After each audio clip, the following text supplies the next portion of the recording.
So a couple projects wrapping up there. And last but not least, the gentleman to my right, I want to thank, first of all, Jonathan Smith of HDR for the last few months providing traffic consulting to you guys here at the Planning Commission at the BOC. But we hired a new traffic engineer. His name is Todd Servant. He's started with us last Monday as well, and he's hit the ground running. I want to hand the mic over to him to introduce himself. Please, Todd. Hello, my name is Todd Servant. I joined the City of Mount Juliet staff eager to help you guys make informed decisions regarding traffic in the city. Prior to joining, I worked at KCI Technologies since 2019, where I helped prepare traffic impact studies all around Middle Tennessee, as well as prepare long-term transportation plans for more rural municipalities through the TDOT transportation planning program.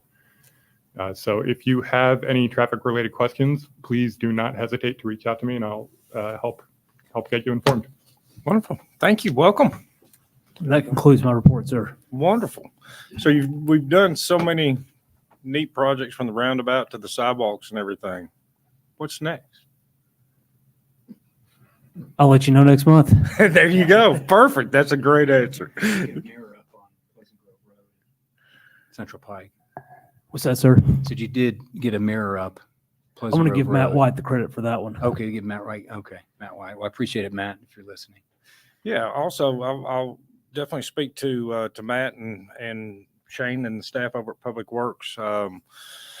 We did notice when the PUD for right there next to I can't remember what it's called, next to Green Hill High School, the one that we saw last month, that we noticed that we had the new Green Hill Road as 35 miles an hour and Old Green Hill Road at a posted 40 miles an hour. And I believe that it is, they needed recommendation from myself as well as staff, and that we're going to be adjusting that speed limit on Old Green Hill to 35, so it matches up to try to deter speed or attempting that shortcut and being able to do it 5 miles legally faster than the other way. So that was a nice catch, and just something kind of a housekeeping item, but something that came out of reviewing something here before the Planning Commission, and was exciting to see staff being proactive to make that change. So I thought that was a very welcome and encouraged change. So that being said, our next item up on our agenda falls underneath our citizen comments. This time we will take citizen comments. The public is welcome and encouraged to make a comment about any item on our agenda tonight. There'll be 2 opportunities for you to make comments. You may speak now, or you may speak when the item is presented to the Planning Commission. We do ask that you limit your comments to 3 minutes or less, and that anyone that wishes to address the Planning Commission at this time is welcome and encouraged to do so. Please come to the microphone, state your name and address for the record. Seeing no citizen comments at this time, we'll move forward with our first item on the agenda, and that falls underneath item 5A, or minutes approval, which is to review the minutes from the April 18th, 2024 Planning Commission meeting. Any changes, amendments, adjustments? Just to correct that, I was here last month instead of showing absent. So one minor correction right there to show Commissioner Armstead present. Any other changes, typos? This time looking for a motion in regards to this item on our agenda. A motion to approve with Commissioner Armstead's change. Motion? Second. And a second. All those in favor signify by saying aye and raising your hand. Aye. Against? Abstentions? So approved. Next item up on our agenda falls underneath our consent agenda. We'll begin with item 6A. It's a recommendation item back to the Board of Commissioners. It's to review the letter of credit to purchase the property located at 6485 Central Pike, Mount Juliet, Tennessee, consisting of parcel ID number 095-097-01900. Item 6B, it's a recommendation item back to the Board of Commissioners. It's to review the appraisal report for the commercial land that the City of Mount Juliet intends to purchase, located at North Mount Juliet Road and East Caldwell Street, Mount Juliet, Tennessee, 37122, Wilson County Tax Map 0721, Group A, Parcels 17, 18, 19, and 22. This is also item 6C, recommendation item back to the Board of Commissioners to review the updates to the City of Mount Juliet Stormwater Ordinance. Item 6D, recommendation item back to the Board of Commissioners. Review the roadway and right-of-way annexation, including a plan of services for South Rutland Road. Item 6E, it's a recommendation item back to the Board of Commissioners. It's review the roadway and right-of-way annexation, including a plan of services for Lisa Ann Lane. Item 6F is a recommendation item back to the Board of Commissioners to review the roadway and right-of-way annexation, including a plan of services for Old Lebanon Dirt Road. Item 6G is also a recommendation item back to the Board of Commissioners. It is to review the roadway and right-of-way annexation, including a plan of services for Bender's Ferry Road. Item 6H, sewer letter of credit number 423-442200 for the Wash and Roll Office Building in the amount of $19,725 can be released. Item 6J, the development letter of credit number SLC 00005446 for Kelsey Glen Phase 5A in the amount of $72,124.39 can be released.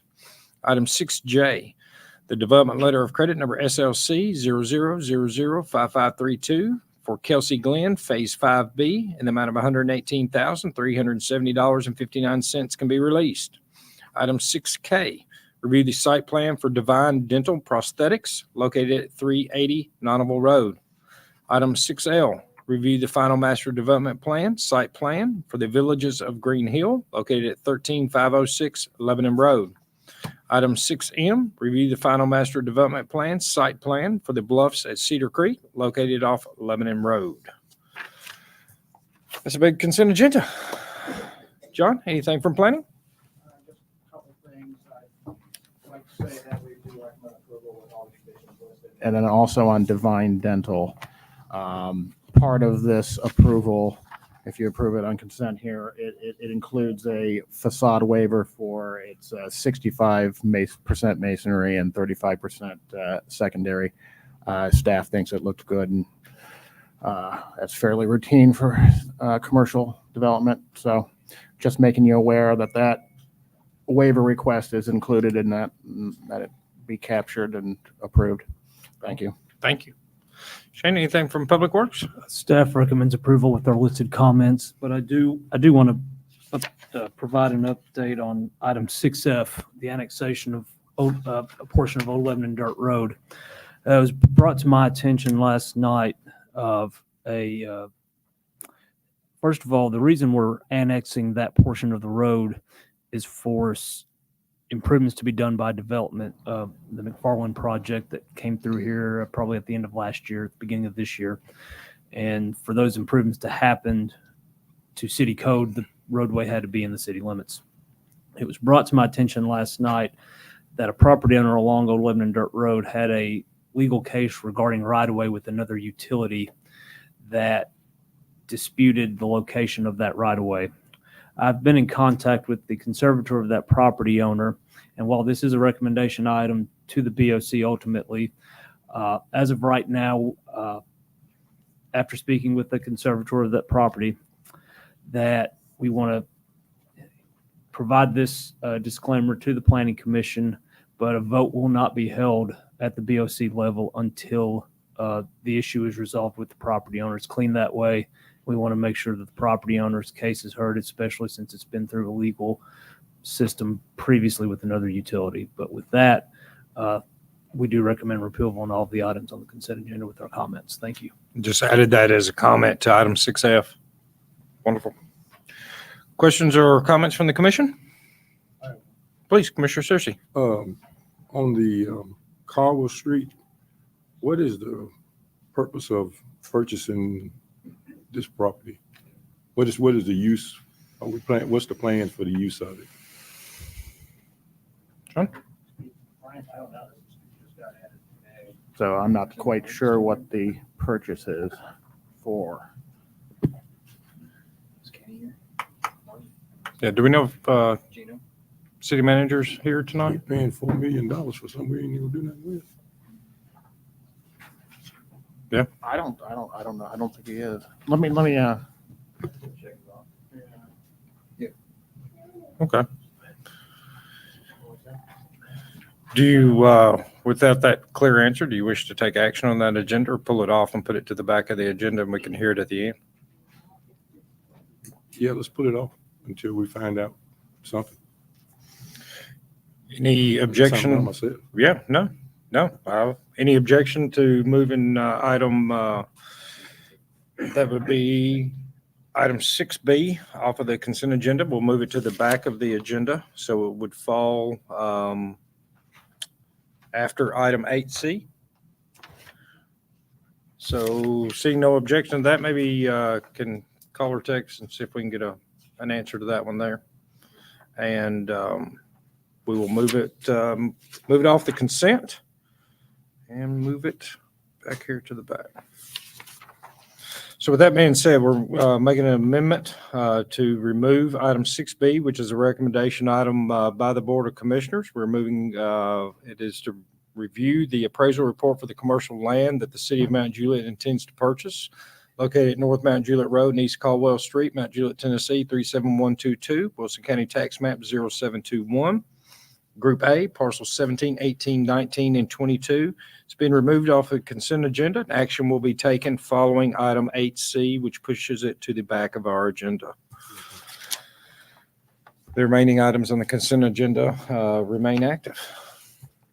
I do got a couple of quick questions. I guess back for Shane and Public Works. We are doing item 6C, which is the stormwater ordinance update.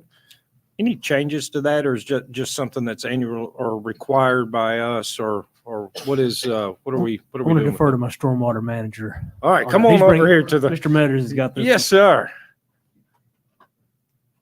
By and large, the ordinance stays the same. We are required under our MS4 permit to make ordinance changes by September of this year. So that's the reason we're bringing it before you. About the only major changes, I would say, is there's now a permanent buffer requirement. It's been a buffer requirement during construction, depending on if the stream is impaired or not impaired. That transitions now, and which you'll probably start seeing in more site plans, is it'll be a permanent buffer. So that'll have to be basically maintained around the streams. There is some water quality design aspects that have changed that are meant to be compliant with the ordinance. The ordinance in front of you is the MTAS model ordinance. It has been reviewed by TDEC, has been reviewed by MTAS. They've got together and basically said this is the best version that we can put forward. Other than that, there aren't any major changes in the existing stormwater ordinance. Is that just mainly as the buffers butt to streams and whatnot? And that's just basically to protect them, keep them from getting, Keeps them permanent. So there's Okay. kind of an outlier now that during construction, there is a buffer. Once the neighborhood's built out or a commercial entity is built out, that kind of protection has kind of got lost after the construction general permit and after they enter a notice of termination.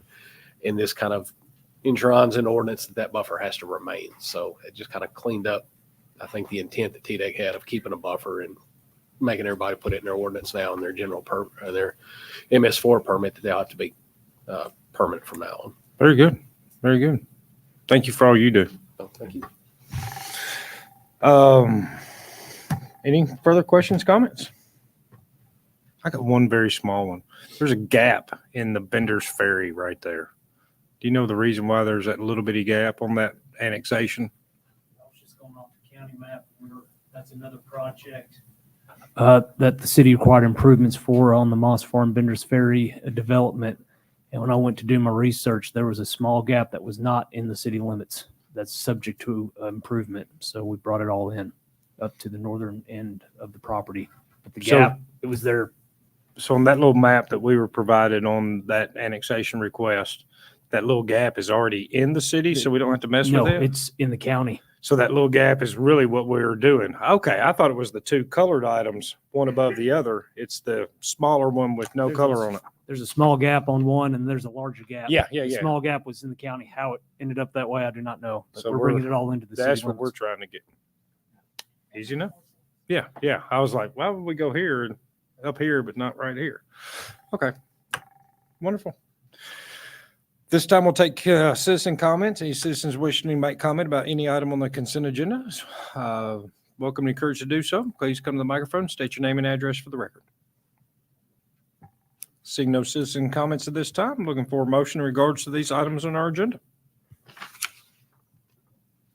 Motion to approve with the conditions stated. And positive recommendations on those items? Yes. Very well. Second. It's a motion and a second. All those in favor signify by saying aye and raising your hand. Aye.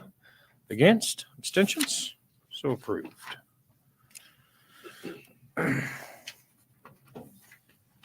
All right. Next item up on our agenda is item 7A, falls underneath the annexation. This is a recommendation item back to the Board of Commissioners. Is review the annexation, including plan of services for Yorkshire Estates located at 1000 York Road. Please keep in mind at this time, we are only hearing the annexation and plan of services for this item on our agenda. There will be an opportunity where this comes up on the preliminary master development plan following, but this one is annexation and plan of services. With that being said, John, planning? Sure thing. Yes, 77.9 acres almost in our growth boundary. Staff recommends approval of, or recommends positive recommendation to the Board of Commissioners for the annexation part of this. Thank you. Recommendation item. Yes, sir.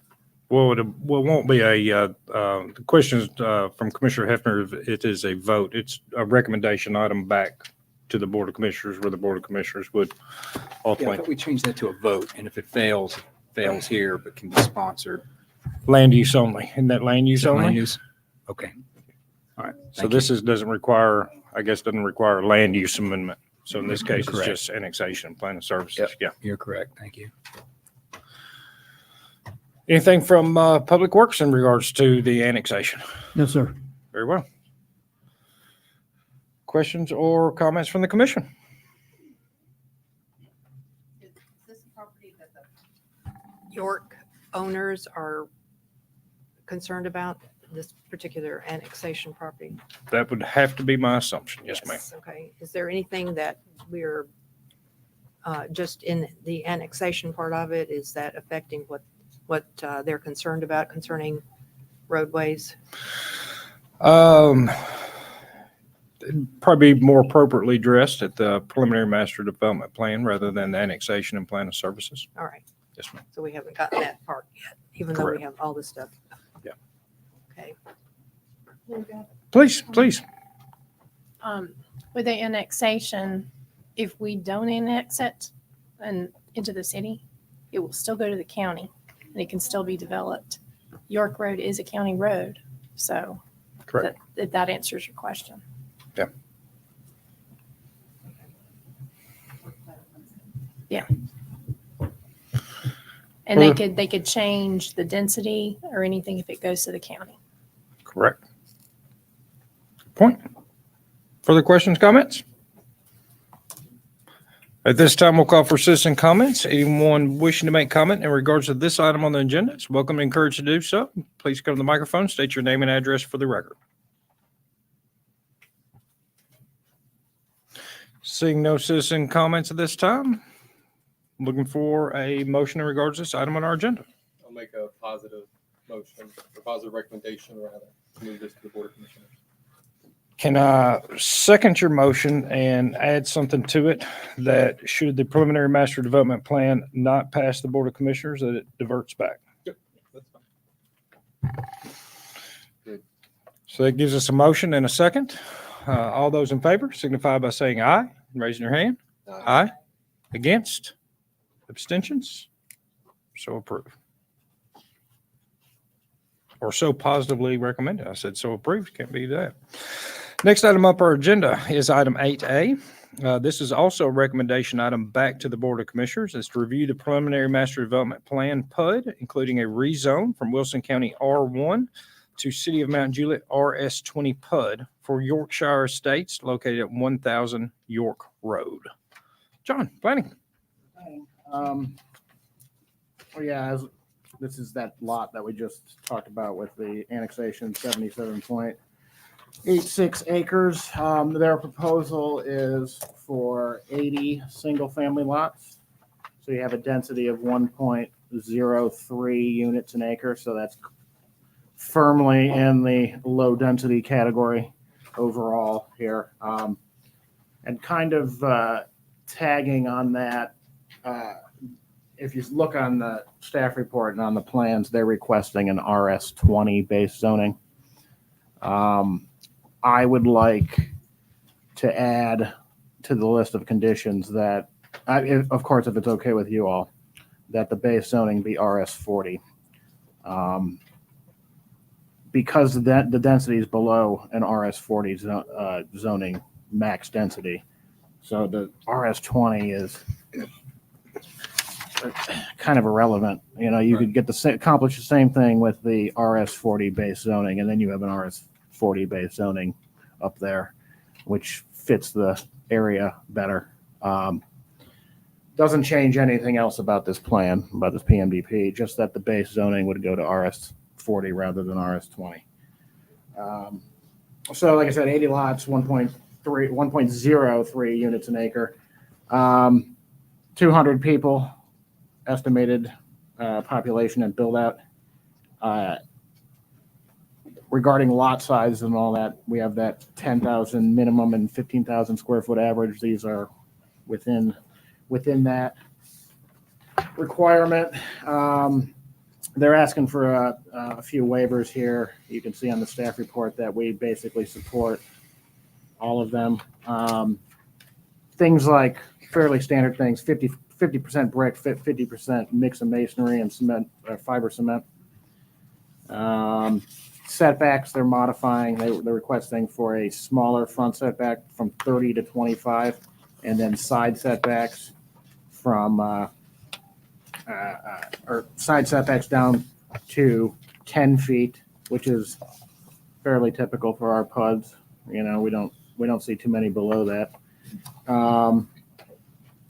Lot coverage, 25% is what's required. They're asking for 40%, so significant more lot coverage, but it's, you know, talking with the developer here, it's due to these are going to be bigger, nicer houses on these lots. So hence the reason for the lot coverage increase. Roads down to 25 mile an hour. That's actually a reduction from the standard. I think the standard is 30 miles an hour. So they're asking for slower speed limits. Access streets and collector roads with front entry garages and all that. We're supporting the collector roads, access streets. Usually, usually we hold them to keeping the garages, side entry on the access streets. But if you guys and gals so desire, you can, approve that waiver as well. The bulk of them, like I said, are just standard stuff that come across with a lot of these PUDs, and we support them. Staff supports them. I should say planning staff supports them. So I guess the summary is 80 units, 200 people, York Road. Those waivers that we request that I outlined would be part of the approval should you desire them to be. And that's the gist of it. I'd like to make sure we add that RS40 base zoning to the conditions too. And then I think that would take care of planning's concerns and be good to go. Well, thank you. Shane, Public Works. Hydrologic determination will be needed at the FMDP level just to assist the site. If the developer decides to go with wet ponds, aeration or fountains shall be provided. Trying to capture that going forward with these developments. After hearing citizen complaints on those that don't have them in prior developments.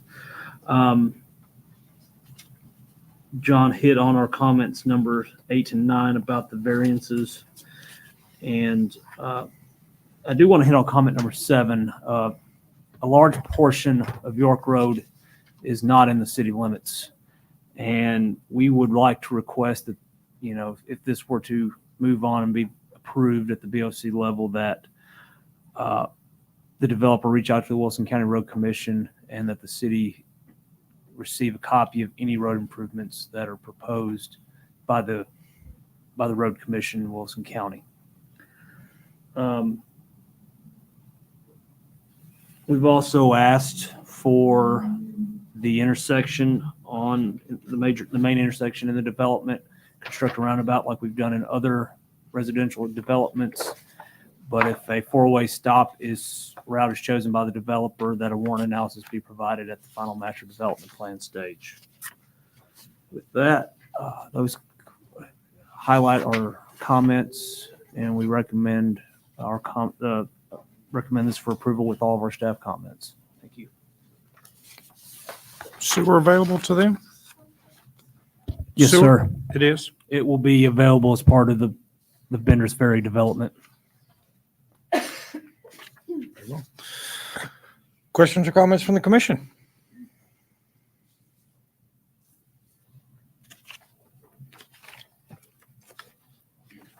Just got one. Please. And this is for John. I hate to put you on the spot. So under the requested zoning RS20, what's the most houses they could put on? They were just going to pack it in. Oh, And I know you got a guesstimate, I think that density is somewhere around 3 an acre. 3 an I could acre. look to get it, but it's, you have an RS40 and you have an RS30, 30,000 square foot. So worst they could do is triple what they're currently Yeah, proposing. Yeah, Okay. yeah. But they'll be locked in with this plan, but if this plan doesn't come to fruition, then you have a base zoning sitting up there. Gotcha. of Something denser. Now, I will say the future land use plan does support the medium density RS20. But they're not doing that, so. They're not doing that kind of density, so why Exactly. go that route, yeah. Gotcha. Thank you. Very well. I'll make one quick comment as well, because it's always wonderful to see citizens that are meeting. Oftentimes we look out there and we've got 2 or 3 at best, and sometimes none. So one of the things that was presented to us tonight are 3 letters. I think 2 letters. One arrived to us via email as well. But just wanted to make sure that people that took the time and effort to do this and provide this information back to the Planning Commission, very grateful for that, and let you know that your voices have been heard and your information was received by the Planning Commission. So thank you all. Further questions or comments from the commission? At this time, let's call for citizen comments in regards to this item on our agenda. Any citizens wishing to make comment are welcome and encouraged to do so. Please come to the microphone, state your name and address for the record. Gosh, I was really hoping you guys would ask about that lot 80. I'm going to have to go in blind. Name and address for the record real quick. Yep. Hans Schlegel, 990 York Road. Set the timer here. So as the way that this is proposed right now, I'm against the way that the development is proposed. And I wasn't sure about the annexation part or when, kind of like the confusion part of it. Yeah. Not against the development overall or development in general, but just the way that this is proposed. For finding number 4 on page 107 of the agenda packet,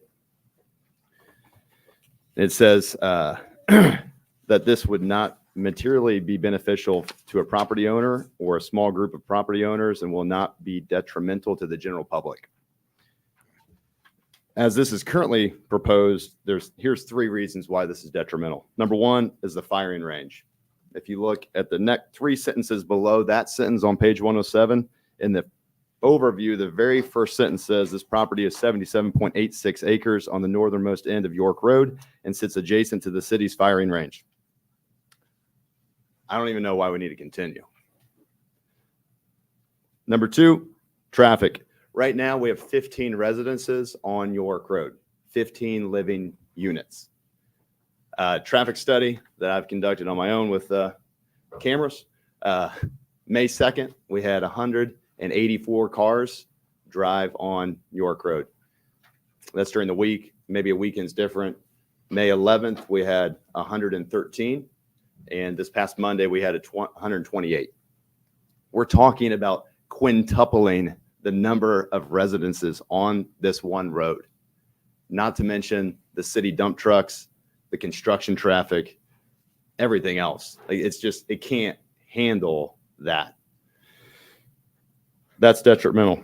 Third thing is schools. If you read on page 110, we've reached out to the schools to get their comment on how this would be affected, and no comments received. Now, I think we know why there's no comments, because the schools are already so busy, they don't have time to return voicemails. West already has 4 mobile units for my kids. I don't even know. We went through all this before with the 330 homes approved there for Bender's Ferry, up Bender's Ferry.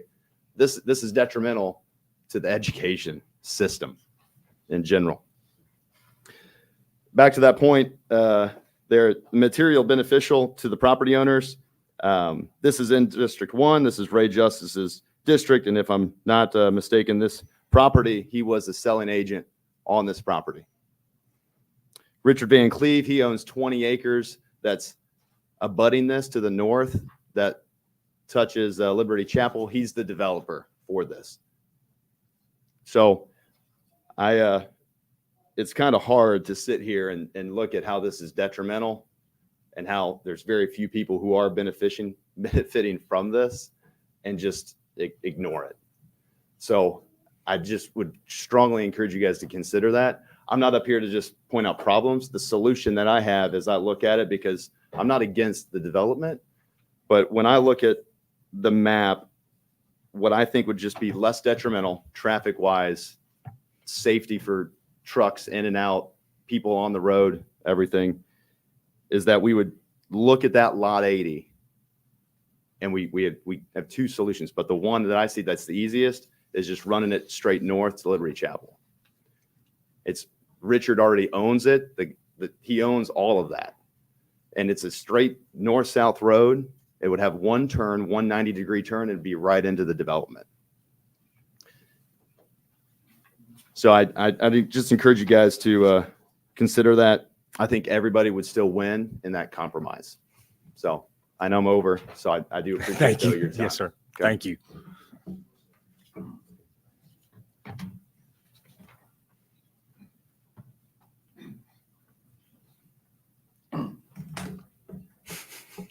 Don Eskew, 101 York Road, the York Century Farm there. I hope y'all accepted my invitation to drive on York Road and see for yourself the condition of it. And we ask you to deny this as presented. The traffic study that from your engineering says 822 in and out in 24 hours to be expected with this development. It says York is a county road, has a 24-foot right-of-way per the road commission. It's not built to city standards, not made to handle this kind of traffic. And I have to have a letter of credit to the road commission for damage they'll do to York Road construction. In the meantime, residents would have to drive on a damaged York Road, possibly having damage into their cars from the construction damage. York Road is not made for this kind of activity. There are no shoulders or sidewalks on York Road. And because one of the first curves is a 45-degree right, blind partly because the ground higher than the road. Next, you have about a 60-degree left, then a 90-degree left. That last 90-degree right up there is blind both ways, really less than 90 on the inside. It's blind both ways. You can't see around it. And just imagine one of your child or grandchild walking on that road, earbuds in, device in hand, here comes a speeding car or construction truck, and we'll have a human tragedy like was had on Sonnersville Road, that Kershaw and the Rebel Road. And then after that, where a 16-year-old was killed. And after that, you'll have a lawsuit like this now exists between Wilson and Davidson counties for the road conditions. You approve this and you're inviting human tragedy and the lawsuits that would follow. Now, one other solution to this, when the Moss was here and proved there was a stub road provided to this property line for access to this property to be developed. It would take the traffic on streets to be city streets made to city standards that are made to take this load. And you use a stub road, you'll eliminate all these concerns, either Liberty Chapel or the stub road, either one, 2 options there. And you have a copy of the letter from planning. I don't see their stub road on their plans. But you have a copy of the planning letter from March 13 last year that says it's there, item 10, I believe it is. So, and if you do go either way or the other, off York Road, you'll have no 90-degree turns. You'll have a more direct access for EMS. And we ask for no connection to York Road, no traffic connections, no sidewalks, just no connection whatsoever for York Road. Put the traffic where it's designed to go, on streets it's designed to handle it, and things will be better for the public and York Road. We ask your consideration to, as presented, like Tom says, the development, well, something will be there, but let's take it and be wise with it and put it where we'll not have this potential human tragedies like we've experienced on Saundersville Road a year and a half or such ago, and make it work for everybody. Thank you. Thank you, Mr. Askew.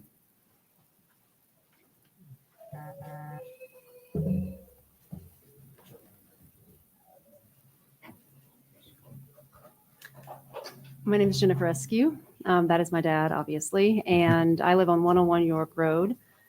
So on that Century Farm, I'm the one in the house that's at the bottom of the hill, and so I see everything coming and going. And I grew up here, and we've been here since, 1897, right? So a while, and your dad was my Sunday school teacher. Was he really? Yeah, at Cook's. So additional traffic on York Road is not sustainable. There will be wrecks. There probably will be lawsuits. As my dad mentioned before, there's already a current one now, and the conditions are ripe for it. It is a short road. It takes me about 45 minutes to walk up and down, and I don't walk that fast, right? So it's this very short road. With the additional 80 houses, you're going to have, it says estimating, you mentioned 200 cars. It's going to be more, right? Because if these are $1 million houses, they're not going to be just two people. They're going to have kids that are driving ages. It's going to be like 250, 280 cars. There will be backups on that short road. It will make it harder for the police to get out for sure, because there's a firing range at the end, as you know. And it's not, my understanding is it's not enough people, not enough cars to have a light or a turn lane. So there's going to be some issues. With that additional backup, we're sharing it, as my dad mentioned, with city vehicles, dump trucks, wood chippers, all of that. I see it, right? Because I work from home, and so I can go outside and just watch what's coming and going. And there's deer. There's a lot of deer, right? Because we have some acreage, and then they come, and then there's going to get somebody that's going to get hit. You're going to have people that are going to back into each other, and it's just not sustainable.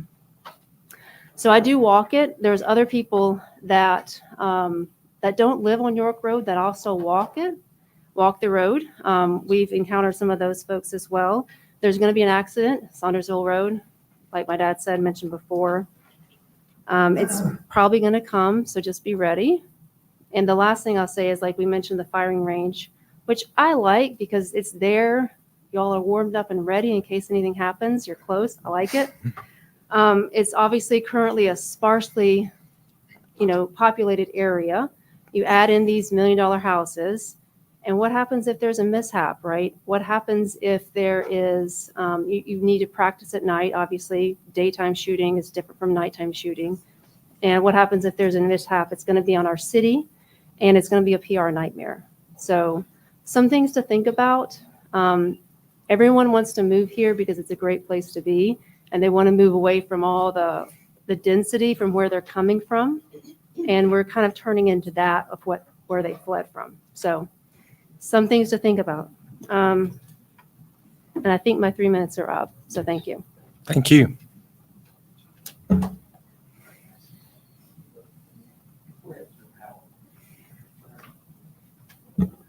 So is there a timer somewhere? I got it in my phone. I'll just, gonna have to. when you're about 30 seconds, I'll just kind of Faster? wave at you. So, Nah, I got it. yeah. Good evening. I'm Greg Fast, 451 York Road. Lived there almost 30 years. I want to introduce you to the faces of York Road. So York Road has faces. So go first, please. What's your name? Bella Garner, age 9. Catherine Garner, age 8. Rehearse. Very well. Callan Bass, age 6. Ryder Garner, age 6. Bennett Fass, age 4. Yeah, just had to remind you. And then the redhead. Here you go. Oh, you want to say? My age 3. Yeah. All right, not perfect. So why am I introducing them? Because they are York Road. And my daughter over here was her age, the redhead age, when we moved there and fell in love with it. It means golf cart rides, doesn't it, guys? Booch pops, guys. Remember we just had some at the creek. Walkers with their pets, like she was saying, Buster truck rides. Remember Buster truck guys? You know Buster, right? You got that. And you might say, well, it's a street. You should stay off it. Well, it's like, wait a minute. We didn't build the road. And we've embraced the road and embraced everything that goes on with that. So, you know, the idea is to utilize the road for what it's intended. It's not for, and not something that's not intended for. It's not going to be a thoroughfare. It's going to be a careful passage for city workers, our awesome police, and future generations, and do it safely and respectfully. We've done that for all these years. And again, you say, well, you can't have Shangri-La there forever. It's like, again, we didn't build the road with all the S-curves. We don't object. The neighborhood doesn't object to the development. We just think it should be either the Liberty Chapel, like you said, Hans, or the Moss Stub Road. It's just you got 5 unsafe S-turns. I mean, you can say, well, don't drive on it. Well, there's no sidewalks. And so, Callan, remember, you learned how to ride your bike on it. And some of you, when you turn 8, can drive the golf cart carefully on it.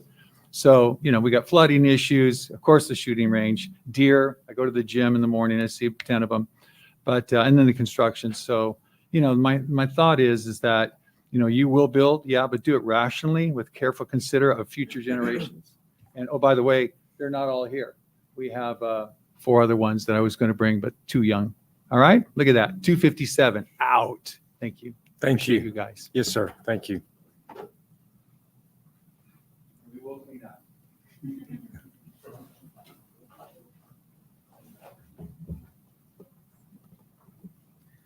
My name is David Howell. I live at 1277 Liberty Chapel Road, a mile and a half from Bender's Ferry. When I was in first grade, I got off the school bus at Bender's Ferry and I walked home, and I never saw a car. I hoped for cars so I could catch a ride. You could pick kids up back in those days. So I didn't have to walk that whole mile and a half. Today, Liberty Chapel Road is narrow. It makes York Road look like a thoroughfare. 2 cars meet, one has to stop and pull to the side so that the other car can pass. It is a paved road, thank you, Wilson County. It was a gravel road when I was walking on it as a first grader. My family has owned a Century Farm to the north of this proposed development. The Eskews are at the other end of this proposed development, and I've known them a number of years through Century Farm connections. And Angie York, that's a member of the family, was second grade school teacher when I was here in Mount Jay School. I'm not against development. I like to see it done right. I don't know what is right for this particular piece of property. I know Richard Van Cleve. I know where he is. I know where his house is. I know his in-laws. I see them all the time walking on Liberty Chapel Road. I hope they can continue to do that in the future. I cannot tell you how this property should be developed.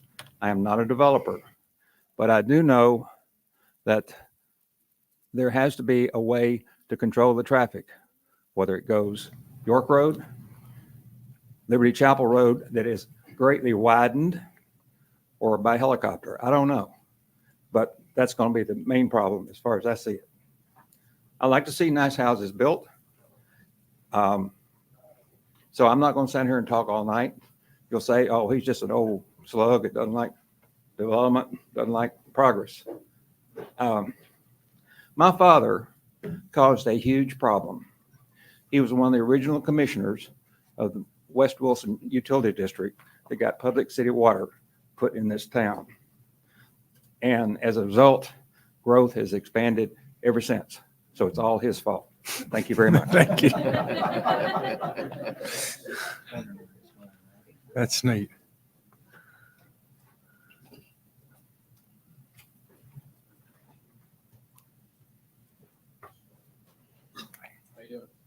I'm Nick Cunningham, 1145 Benders Ferry Road. I'm not near as prepared as these guys, and I do appreciate what they've come up with. I wish I was a little better prepared myself. This is my first time here. I've been here over 40 years at this point, grew up in Mount Juliet, so I've seen it change tremendously, as you can imagine, and I'm starting to feel some of the effects that these people have expressed. My property backs up to this development, and I'm also boxed in on the other side now by the Moss Farm development that is has changed the landscape, the skyline, everything dramatically for me and my family and everybody else on Benders Ferry Road. So it's too late to state a case on that one. I wish I was involved during that process, even if I couldn't have changed anything. But I will say I bought my property in 2010 for the reason of being close to everything that I grew up around in my family, but also at the same time, some land to be able to enjoy with my family because I saw the way things were headed. At this point, we do starting to feel trapped, and I built this house with my own hands, the property, cleared it all and everything else. And for the first time in my life, well, since then, I've considered, am I going to sell this property and move somewhere else? I'm a little different spin from some of these folks. I am a little bit against development at this point, as you may hear, because I've seen it change so much, and just traversing the city at this point has become a nightmare. And Benders Ferry Road, even specifically, has been so backed up that it's almost impossible to get out of sometimes. Kids are getting late to school. Everything else is happening. Now there's construction on top of that. So from my point of view, it's just an added development that brings more people here. And I'm not sure why, other than financially, the city keeps pushing for so many people to move to Mount Juliet. I guess that's all I have to say at this point, but I do appreciate you listening, and obviously I'm against it. Thank you.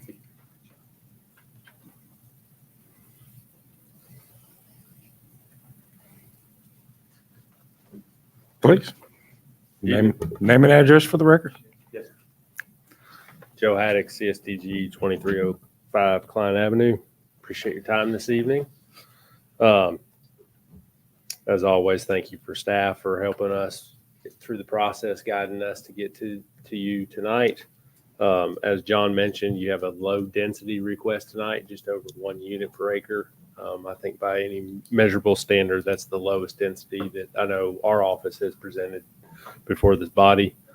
John also mentioned that the average lot size meeting the 10,000, 15,000.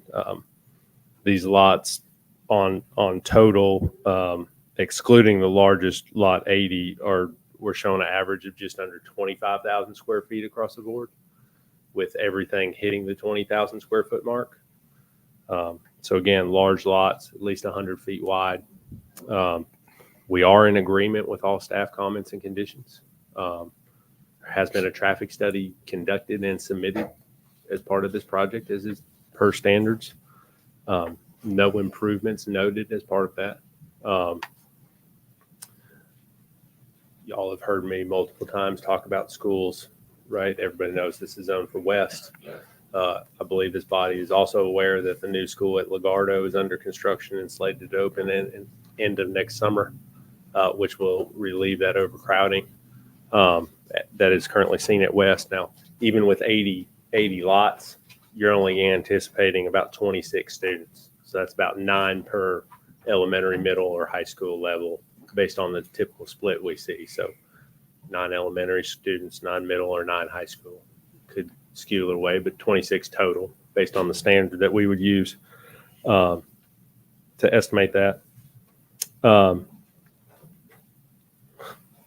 My partner at CSDG was the original entity to entitle the Moss Farm. We're no longer involved in that project, so there's been some discussion on where that road is connecting into this project. I do believe staff is in the process of digitizing all their files right now, so it's been a little hard to track down. but we have requested that. Staff is assisting us with that. Also trying to reach out to the adjacent developer to figure out timing of when that road construction is, and haven't been able to nail that down just yet. But what we do know is we have access to a public road, being York, which is shown to be a residential collector on the city's major thoroughfare plan. So that's why you see us calling out the residential collector through the site. Now, if it comes back and the road coming through the Moss Farm is, we can align to it, I think and the timing works out of that construction. I don't think, obviously, we're going to make the road connection and probably have an outlet back to York as per good connectivity would dictate. So that being said, John also mentioned some standard variances or waivers that have been previously approved on multiple projects. We would appreciate your consideration of those tonight. Here to answer any questions or comments y'all may have, but again, appreciate your time and consideration. Thank you. Questions or comments from the commission? Please, Commissioner Heffernan. Ask about that lot 80. As mentioned previously, I did have it marked on my information sheet here to explain the plan for lot 80. And it was mentioned that it could possibly be used as some type of access road somewhere along the line. As far as I'm aware, that we had some remnant area. We knew we had to take York per the major thoroughfare plan somewhere relatively from the southern property line to the northern property line. It left some land area working back to the east that we felt like, as to the north is a larger tract farmland, to the east more developed along Bender's Ferry. So larger lot, larger buffer. That's Not to be used for any kind of ingress, egress not to my knowledge. plan. Then they also mentioned that, and you just explained that you don't know the timing of that stub road they were talking about. Right. If it were there today, we'd show the connection to that road. That would be my only concern about this issue, is that we need to, I would prefer to find out something that would be beneficial to the residents of York Road concerning traffic. I like the development is fine. I like the lots and lot sizes. I think they're good. And I appreciate that. That's one of the few we've seen that has some thoughtful processing. I did want to ask about the side garages. You mentioned the side garages. Is that something that you have dealt with?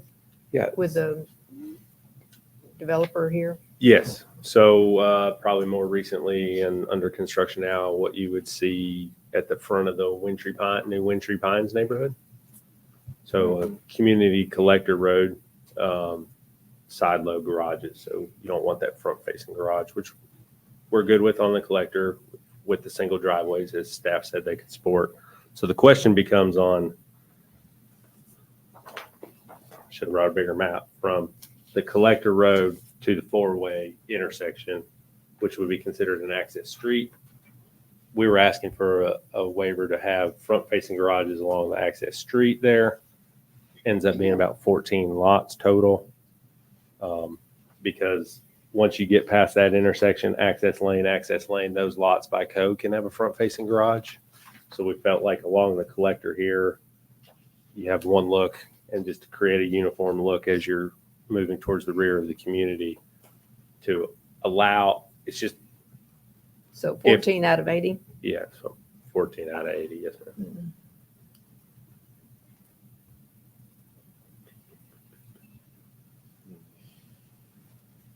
Good. I'm finished. Thank you. Commissioner Hefner? Oh, that last comment, was that just aesthetics? It's really just an option, right? I mean, so what you've heard elsewhere is it's a lot width thing, right? It's hard to do a side entry lot or side entry garage on a certain size lot. What we're trying to do is give the developer options, because we've committed to 100-foot lot width here with minimum with these lots. Right. So he could do a front load, he could do a side load. I will say what has come up recently with staff, again, I'll refer back to the Wintry community, is that along that collector main entry road, we had agreed per code side load garage. That builder in particular has an option for a third car garage, but it would run perpendicular from the home, which would put the garage door facing the road, even though offset from the front of the house 40 or 50 feet. And by code, that is not allowable because technically it's a front facing garage. Yeah, I mean, I understand the safety concern and why we have the side load, because we don't want people backing out into the street, just for everybody's edification on that. I mean, we don't, especially on a main road, right? So I understand the safety concern there, and you certainly have plenty of land at one unit per, acre. The other question I had was the county road improvements. Since we don't have access to those now, do we know what the county is requiring for York Road? Have been in contact with the county. I think most of this body's probably heard before too. County road usually requires a decel lane across the frontage, and instead, this project in particular is just an extension of the existing roadway. Okay. But no widening of straightening of the roads or anything like that? Not that we that you're aware of? Informed of, yes, sir. Okay. All right. I appreciate everybody's comments. I appreciate everybody coming out. It's always good to hear feedback from the residents who are going to be living around this neighborhood. I will answer the question to the gentleman asked about the school board. I do this every 3 or 4 months.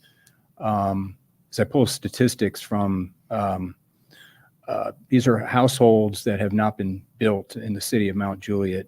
And I get data from Director Luttrell as far as school capacities. And we put that on maps, which are made available off the city website. I just updated these maps, I think last week. So they're pretty recent. And you did make a good point. So I'm glad you did mention that the elementary school is going to be completed by next summer. Because West Elementary right now, according to statistics, they're at 111% capacity. So it's good to know that the school is going to be completed by next summer. I don't know the timing of this project. I doubt it's going to be done within the next year. Yes. So that is, I thought I would share that information, and I can email you these maps because they're broken out by high school, middle, and elementary school throughout the city limits of Mount Juliet, and all the developments that have not been completed yet. So these are households that have not been constructed, and the last count is over close to 6,000 that have not been completed. So, anyways, I appreciate it. That was really all the questions. And I did want to make one comment about the gentleman that talked about sidewalks. I remember one of the developments that came through. So last year, I don't know if it was Moss or Meritage Homes or which one it was, but that developer actually was going to put a sidewalk in on York Road. And it was the request of the citizens that lived on York Road that they didn't want it. So I've got a little bit of mixed. I hear the concerns. I see the kids and hear about people riding bikes in the street and walking in the street. We had an opportunity for a developer to build a sidewalk on York Road, and the residents didn't want it. So I'm little baffled by that, but in any event, I do appreciate the comments and appreciate y'all coming out. So thanks. That's all I had. Thank you, guys. Further questions, comments from the Commissioner Rash? I'll grandstand a little bit. I'm not sure that it can affect our decision-making process, but the safety issue by the gun range does worry me quite a bit. And I don't know if there's anything we can do to control that, to provide some additional protections along the backside of their property, those types of things. But that really scares me, and I think it's a liability issue for the city. Secondly, I've been back on York Road to the fire range myself, and those curves are terrible. I think we can all agree on that. And I would have trouble agreeing to put all these homes on that road with things the way they are, without any improvements whatsoever. So I do share the residents' concerns about traffic and the sight distance out there, it's terrible. Just annexed a bunch of roads today or portions of roads. I mean, is it, I guess it's a staff question, is it, has the city got any interest in annexing this road? Not at this time, sir. After talking to Director White, I've asked him 2 or 3 times throughout this, and there's not been any interest in doing that at this point.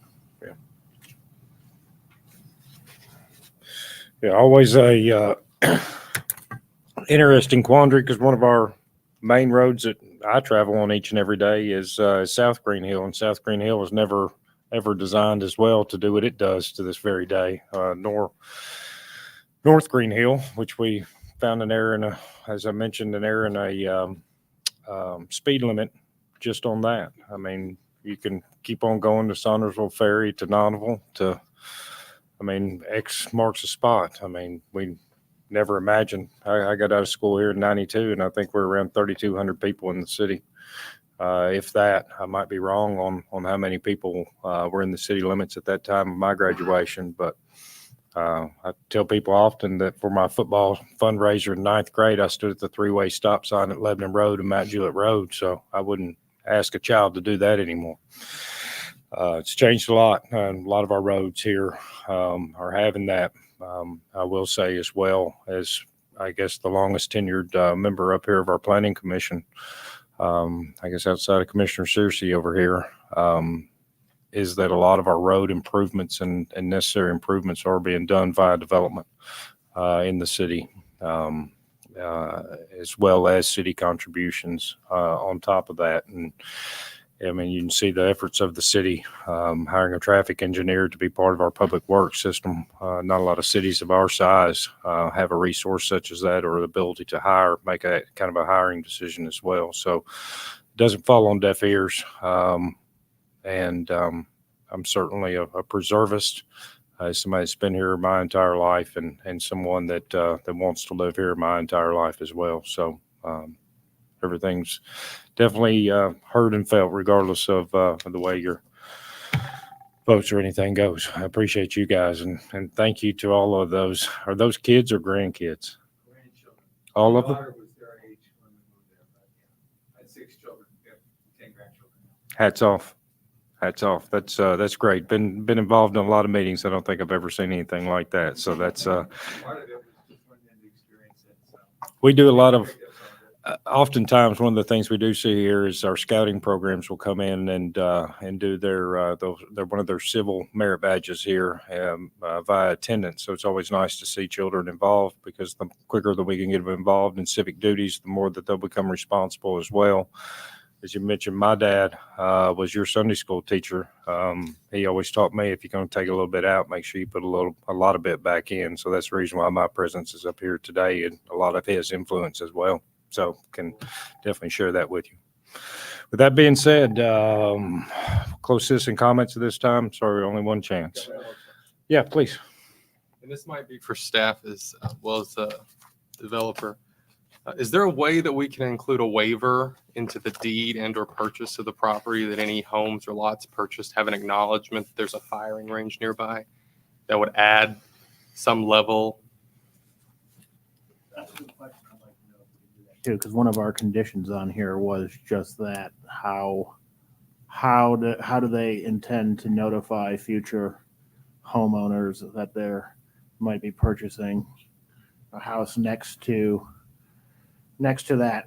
I'd like it to be something they need to Potentially acknowledge before they Yeah. purchase. Yeah. You need, Mr. Marchetti, would you like to opinion on that, of what can be put in? can require that. We can. Okay. I'd like to add that if that's okay with the rest of the commission. And does that piggyback your comment or just expand your comment? Yeah, it'd be good to add that if it can be included in deed restrictions. or Yeah, that'd be covenants, great. something Deed like that, restrictions yeah. is what I was aiming Yeah. for. Very well. I think that's very good. And I would like to just also. I'm not, I'm for the development except for the road issue.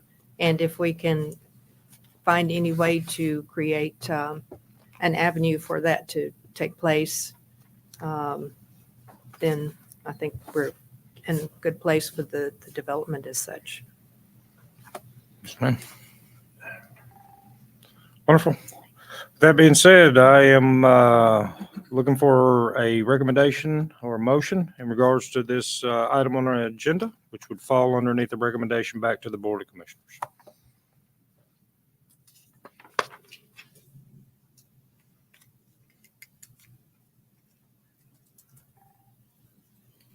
I'm going to make a positive recommendation. It's a positive recommendation with your additional comment. Is that Yes. correct? And staff's comments, and I want to specifically call out the waiver number 5, the staff does not support. Very well. Make sure that's captured. That is a motion for a positive recommendation. We'll second that to table the motion. So that's a motion in a second. All those in favor signify by saying aye and raising your hand. Aye. Against? Abstentions? Just 3, 5. That is a positive recommendation.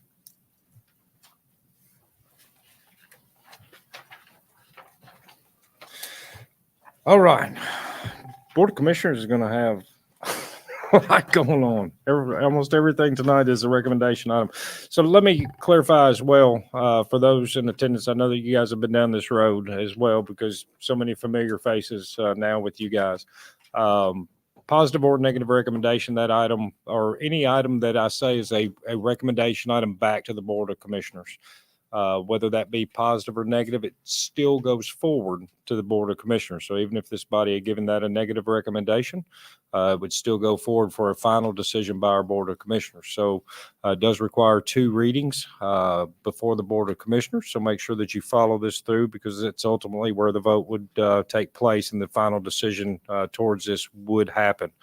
John, do you know when that would potentially see first reading? June. Yeah, the first meeting in June, it should be all right, since they're not having, there's no Board of Commissioners meeting, second meeting in May because of the holiday. So it'd be a June 10th, is that Yeah. correct, Commissioner? Yes.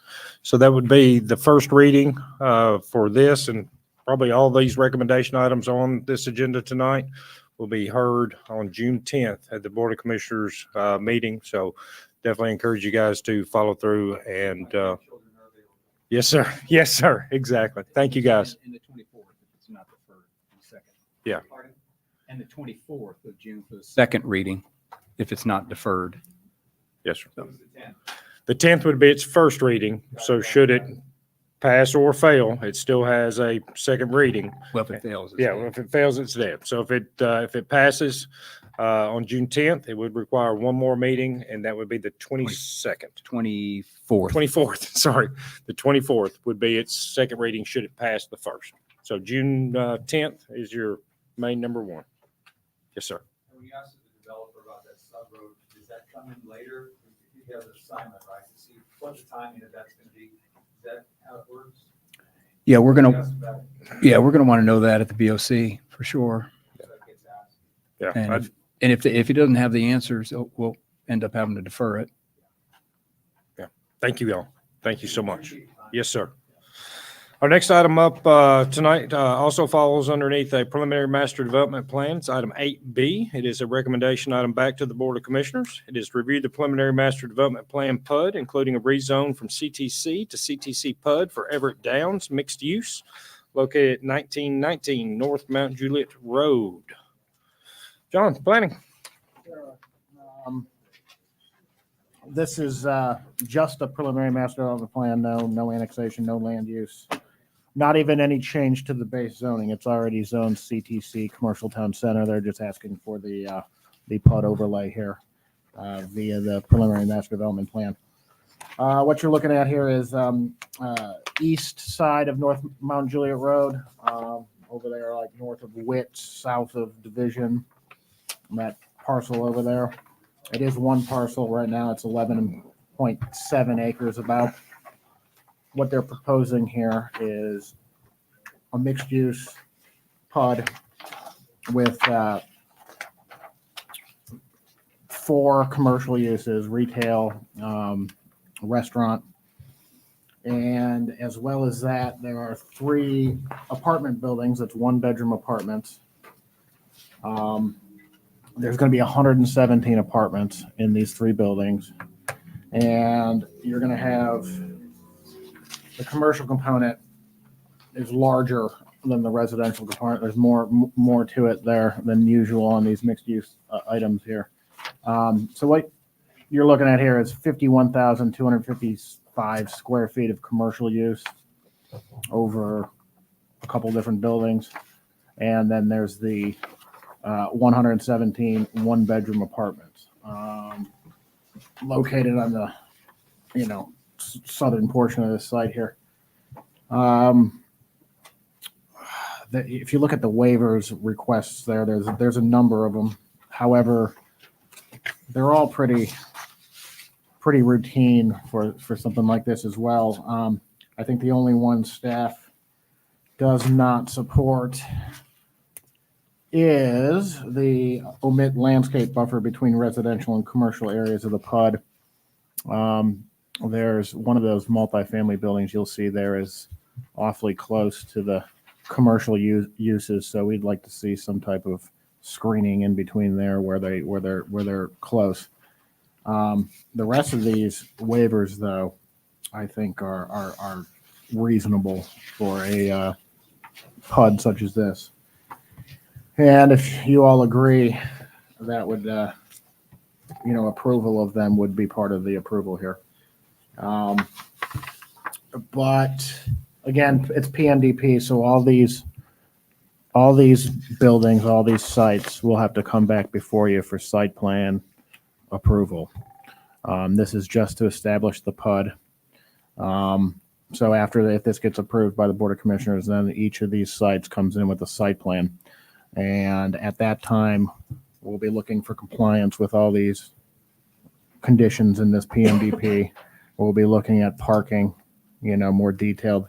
They've calculated parking for the commercial on a worst case scenario, highest use case scenario. So that looks all right. I will mention, though, they got the multifamily part via code that requires two spaces per unit, and they've got a 1.5. They've calculated at 1.5 per unit. So it's not part of their list of waivers, but if that, sits well with y'all, the 1.5 parking spaces per residential unit in lieu of the 2, then that would be something we'd need to, just make note of that would be what you're approving here, because that's what's shown on this PMDP. Further, I guess the rest of our conditions are pretty straightforward for something like this. We've met with the developer a couple times, and they're on board with addressing a lot of the things that we've listed here already. They've committed to. But overall, not a bad PMDP to start with here. And like I said, this is the zoning step. We go forward at site plans afterwards if this makes it through all this. So we were recommending, barring any public works issues, recommend positive recommendation. Again, just for a PMDP here. PMDP and PUD overlay. If you got any questions, let me know. Thank you. Thank you. Shane, Public Works?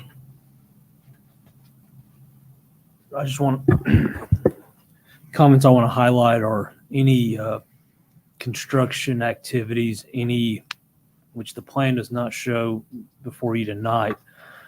If any parking or access were to change or be used as part of this site, written agreements will be needed from the railroad company to make sure that the site is in compliance with any sites in compliance with any right-of-way needed from the right-of-way. Outside of those comments, everything's pretty straightforward as well from us, and we recommend approval with our comments. Got a question. Please. So where does the railroad come into this? Because the way I'm seeing it is this would connect. He's on the wrong one. Okay, I think you're on the wrong one. Yeah. Because railroad's on the other side of Division. You're at the gas station. My packet was disorganized, my bad. Whoops. I jumped the gun. Whoops. You're getting excited. It's the teleprompter. Got me. Just trust it. Everett Downs, the access location for this site is recommending a signal. We're on board with that as it was the time before. With that being the only access point, we're working with the developer on flexibility and common sense with the traffic study, primarily within the internal site movements that we can finalize at the FMDP regarding laneage within their leg of the intersection. In addition to decel lanes that'll be provided northbound right turns going into the site, and the restriping of a dedicated northbound right turn lane, and a southbound left turn lane into the site. Outside of that, our comments are pretty straightforward, and we recommend approval with our comments. Anything, Todd, from the traffic side that you want to add? Not until we get the traffic study. We expect that at FMDP. Very well. Thank you. Questions or comments from the commission? Back to the 1.5 parking spaces that you were referring to. I was curious about the one-bedroom apartments, that number of bedroom apartments. And is that typical to have all one-bedroom units? It's usually, it's typical to have mostly one-bedroom apartments, I would say, in a development or a building such as this, at least around in the city here, what we've seen. Is it 4-story or 3-story? 4-story, I believe they all are 4. Yeah, they're all 4 stories. I think the drawing indicates 3. I personally, I think the 1.5 per one bedroom is probably okay. See that, the drawing indicates But that's just my opinion here with the, not a fan of excessive parking, so I guess that plays into that. But they are all one bedroom though, yeah. Correct. Those seem to be the meat and potatoes when it comes to rentals, with the most common ones.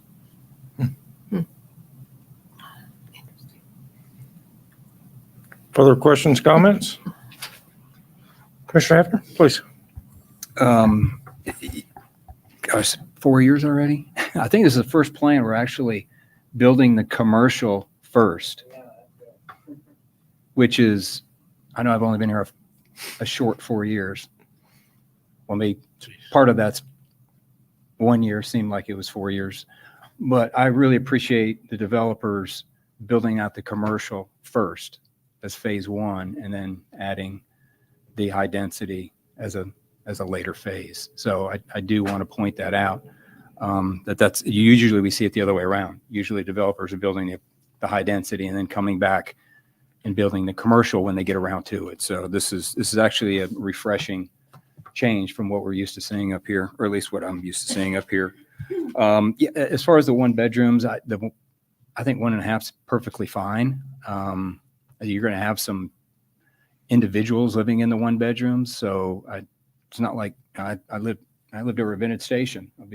They had 3 bedrooms. I lived in a 3-bedroom apartment. There were plenty of 2 bedrooms. They were a little bit, I think they're short about 40 parking spots on that. But this right here, I have no problems with 1.5 parking lots for 1 bedroom. 100% of these units are 1 bedroom. Other than that, I've got no issues with it at all. So appreciate the efforts. Please. Yeah, I'd just like to point out too that this is one of the few mixed-use PUDs where we get in and it's like, it's 70% of the site is commercial, towards commercial Right. use, and only 30 of it is toward, being utilized for residential. That's That's a far cry from a lot of these. Usually they're just scraping by with the minimum amount required for the commercial. So this is kind of flip from most of these that we see. That's all. Please. So, John, on 8, a mint landscape buffer between residential and commercial areas, staff does not support. And I'm having trouble understanding why, because when I look at this and I think of like Providence Central, where they've got residential, commercial very close, what's the difference? What would cause this to say no, but Providence Central is a different story? Personally, I'd like to see the vegetation in any of these areas where you got this much parking and it's a large development. Its effectiveness as a buffer.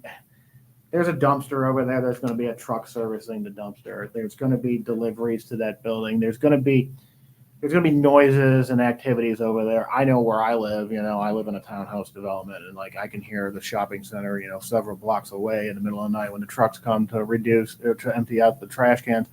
And there's a lot of. This is closer, and I think any type of barrier you have there is going to be beneficial. Sound reduction, light reduction, noise, all that. And the way it's laid out here, I don't think it'd be very hard to include that buffer. And it's kind of it'd be a nice divider between the residential and the commercial part. You're not, so it doesn't just look like one big, homogeneous development. You kind of got something in between there to kind of separate it, provide some delineation between the two. That was my thinking. Gotcha. Okay. Kinda, Thank you. Yeah, and the developer could have went a lot of ways with this. I think for me, at least, this is the best case scenario looking at it.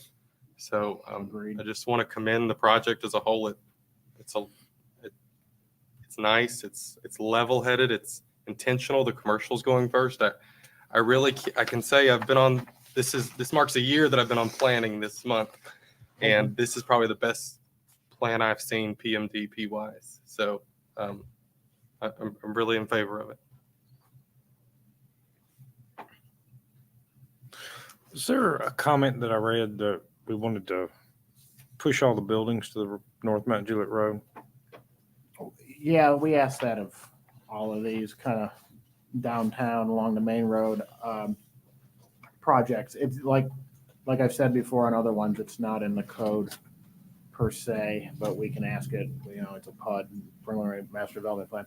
I did bring it up to the developer and the engineer at the open tech review meetings, and they've tweaked the layout a little bit to get them to face the road more directly, and they've also removed some of the parking. Initial versions of this had more parking along North Mount Juliet Road. There's also some topography issues there too, like there will be. I think even there's going to be a retaining wall along a portion of Mount Juliet Road there in front of these because of it, which they have a sample of in here, and it looks pretty good. It'll look nice. Yeah. But yeah, we asked that always, and they did come some ways in trying to address it. I was going to say, one of the things I like about this is it also gives the opportunity for the Children's Clinic East business and then various other businesses located in that center all the way to the corner of Division and Mount Juliet Road, the ability to get to a clean stoplight versus the Division intersection. They actually have the opportunity now to come down here. Just mention, our first stoplight, which was Mount Juliet Road and Lebanon Road, that I got to see right here. So eventually, not excited for a stoplight, but excited for a stoplight because, just changes. Just never imagined that many stoplights on Mount Juliet Road, but necessary and it'll serve its purpose, and I think it'll help that intersection that we did approve across from the senior center right there, coming out of that, I guess now Jets Pizza and Children's Clinic entrance onto Mount Juliet Road right there will be cleaner. One of the things that I agree with Commissioner Hefner on at this case, 1.5 parking places for this is not out of bounds. but at the same time, don't want to set a precedence either for folks to come in and say, hey, we're going to do 1 bedrooms. Let's just go ahead and give you 1.5. And all of a sudden we get it and it's 2, 3 various other bedrooms. And just like you, actually tonight, my home officially goes to empty nest. My youngest child moved out. And so I have a wife at home tonight that sitting at home alone. But the first time, but he moved into a townhome, and the townhome that he moved into, honestly, we have no idea where we're going to park when we get to go see him. So when it comes back for site plan, I personally would be grateful to find particularly your visitor parking. I don't feel like that's being addressed in the multifamily section at the same time. Too complimentary on the commercial of it. And I know that can be addressed at site plan so that everything can continue to move forward in a fashion. But I would like to see it find a way, particularly for that visitor parking and people to go see, because those 1-bedroom apartments are probably children or probably have a parent. And that means that the parent is going to probably have to park all the way over there at the grocery store and then walk all the way over to the apartment to see their child. It just, something about that doesn't seem right. So I think that where I'm good with 1.5 and it going forward, I think there can be some creativity applied and some opportunity found to increase that, even if it's a reduction in your building size, to find a way to make that happen. And I would like to see that at site plan particularly. And one of the main concerns is absolutely setting a precedence for something like that going forward.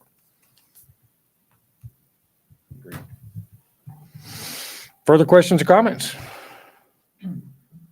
Please. One more, just out of curiosity, Shane.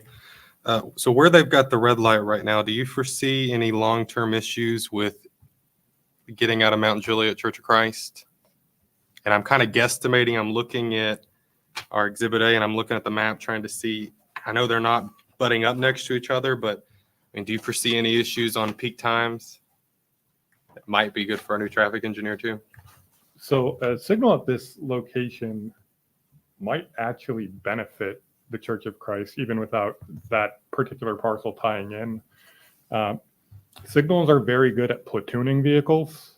So you're going to have longer gaps when you have the gaps, as opposed to long continuous stretches. You have people going all sorts of speeds. I don't think we can say for sure what the expected impact is, but looking at the spacing between the driveways, I would expect it to be pretty minimal, if not a slight improvement. Okay, thank you. Further questions, comments? Let's go ahead and call for citizen comments. Name and address for the record. Bill Robinson, 1614 Tate Lane, Mount Juliet. I just want to say thank you for your positive comments tonight. And I also say we've been out here 50 years and we've come a long way. Yes. You know, I was at the planning commission meeting the night that Ed Binkley said we're going to put a Waffle House across the interstate or we're not going to have a planning commission anymore. So now we've come full circle where we've got a lot of things in Mount Juliet. But it's the one thing we've always been asked for is a Costco and an organic grocery store. And GBT Realty and us are joint venturing on all the commercial, and they were good enough to bring us Sprouts. And the Robinson properties, our family will own the multifamily, so we'll be here to work with y'all on what we can to make it what we want it to be. So just want to thank y'all for y'all's positive comments, and Joe will answer any technical questions if you have any. Thank you. I guess I got one more back for staff, just making sure that does the granting variance waiver number 1, 65 masonry, 35 secondary materials, does that capture everything, particularly for the aforementioned Whole Foods place, and captures anything that would be necessary going forward? It does. And when we grant that, when we say the word other, let's say secondary material, 65% masonry, 35% secondary materials and all facades, they're still not allowed to use vinyl anywhere, right? We may. Or do we need to make that comment to say no Well, vinyl? mean, I know they're not going to, but Yeah. regardless.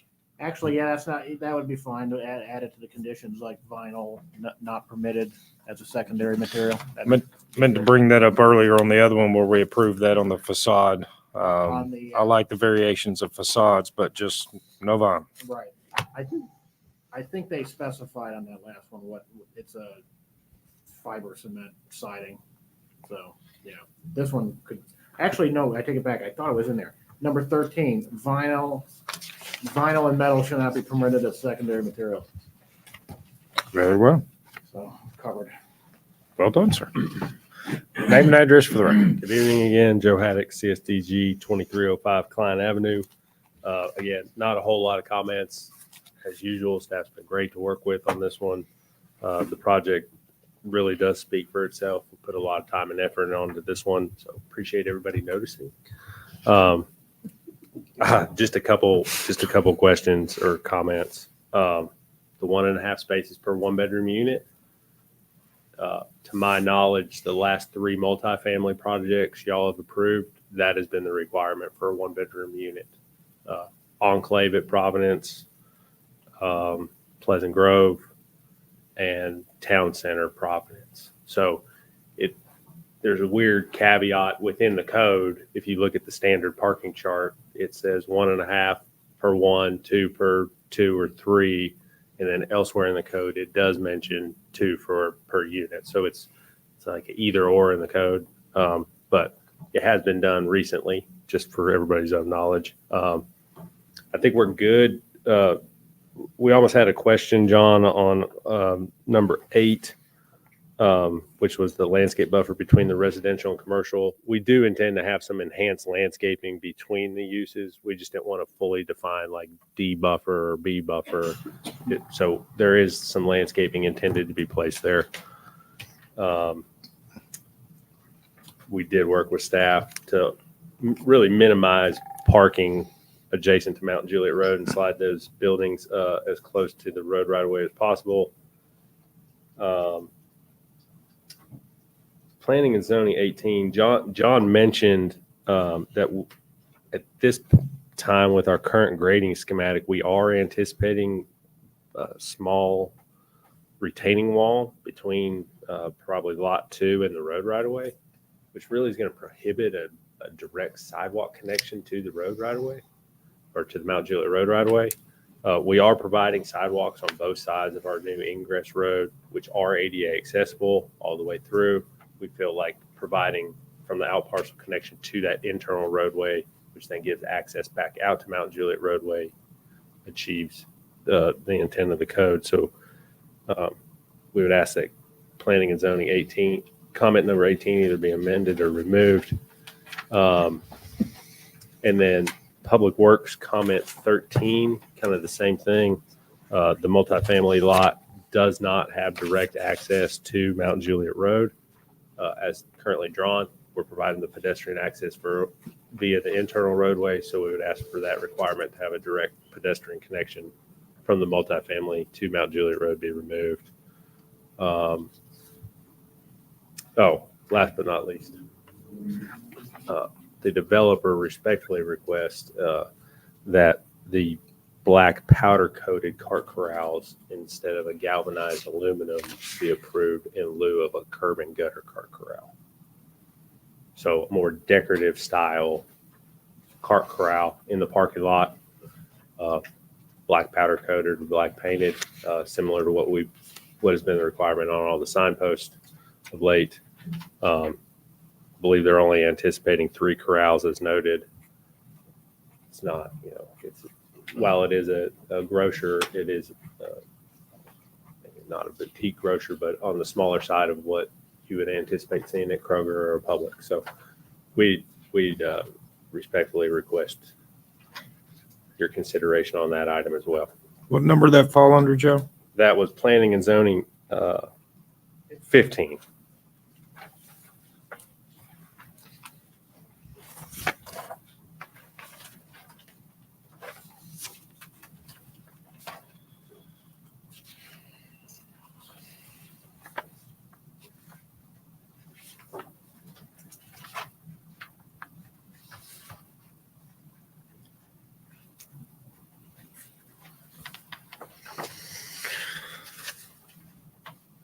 Good. That was it. Very Thank well. you for your time. Thoughts on those requests from the developer representative? Please. For us, the sidewalk connection that they've got shown is satisfactory based on the alignment of the site. So you're good with that? Yeah, the intent of the comment was to show connectivity between the commercial and the residential, which they've shown. So it was just more so cover as a general note. Okay.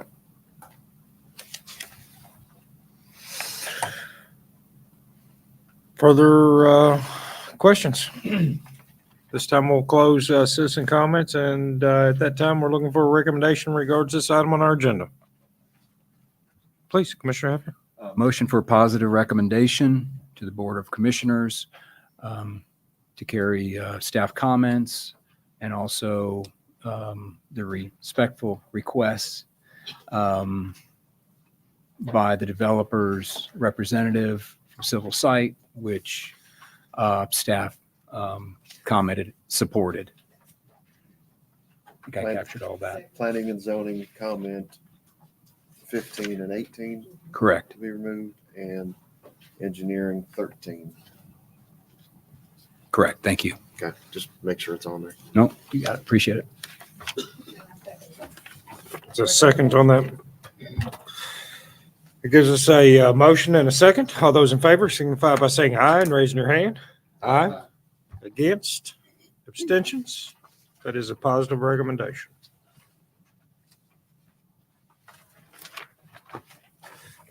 Next item up on our agenda also is a recommendation item back to the Board of Commissioners. Item 8C is to review the preliminary master development plan PUD, including a rezone from CTC to CNS PUD for the gas station / convenience store located at 2190 North Mount Juliet Road. Shane, or excuse me, John on planning. Sure thing, sure thing. All right, so I'm sure you're all familiar with 2190. It's a little gas station up by right over there by the railroad tracks. So what's out there right now is legally non-conforming use because it's zoned CTC, and you're not even allowed to have gas pumps in CTC. But it predates, it's been there forever, so it's a legally non-conforming use right now. And what we have here is the preliminary master development plan to establish a PUD, a CNS PUD. So the base zoning is changing from CTC to CNS. CNS allows 2 gas pumps. They're asking for a CNS PUD overlay to redevelop this site. It's about a half an acre. Currently on there, like I said, is two fuel pumps, canopy, building. I roughly measured it as maybe 1,600 square feet area. What they're requesting here is 3 pumps, redevelop the whole site with 3 pumps, new canopy, new building. Building is the new building they got proposed is it's a little over 3,600 square feet. So it's a little bit bigger than the existing one. And they're asking for an additional pump. So for 3 pumps total, 6 cars. Now, I don't want to, if you look at the waivers variances section of the report, of staff does not support, staff not. I do think redevelopment of the site's a good idea. And I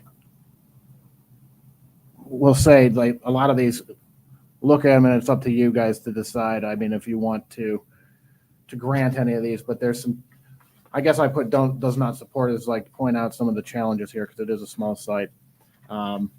And a couple of those things are, there's 15 parking spaces short of the required. The canopy over the pumps is already encroaching into the building setback. So they're asking to fix that with a waiver for a front setback of 20 feet. Like I said, it's already encroaching. This would take care of that. Reduce the street yards shown on plans. That's landscaping related, given the tightness of the site and then its location and various issues here. That would be smaller landscaping street yard area, basically.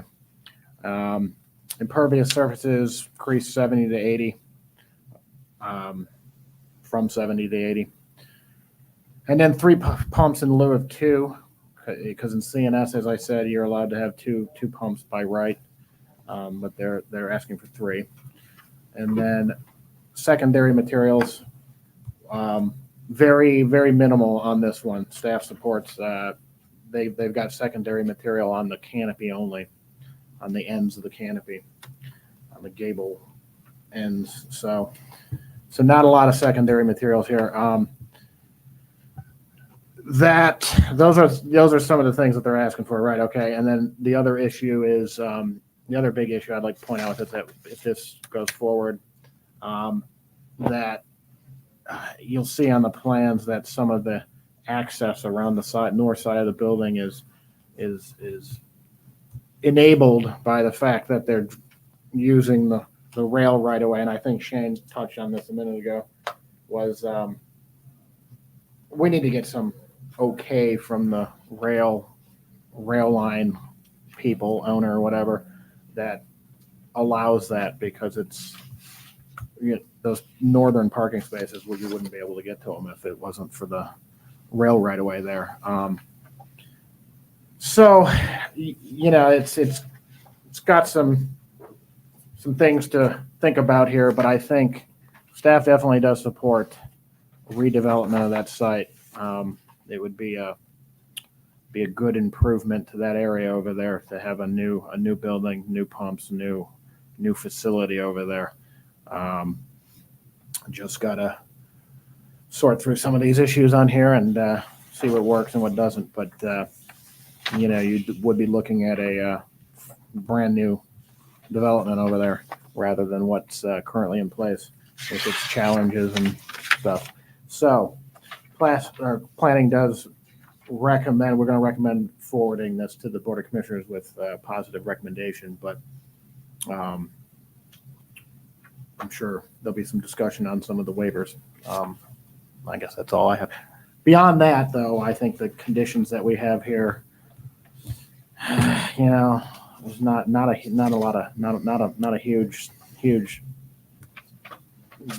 amount of them that are real important. I mean, a lot of stuff that we would place on a PUD of any type of convenience filling station type of development.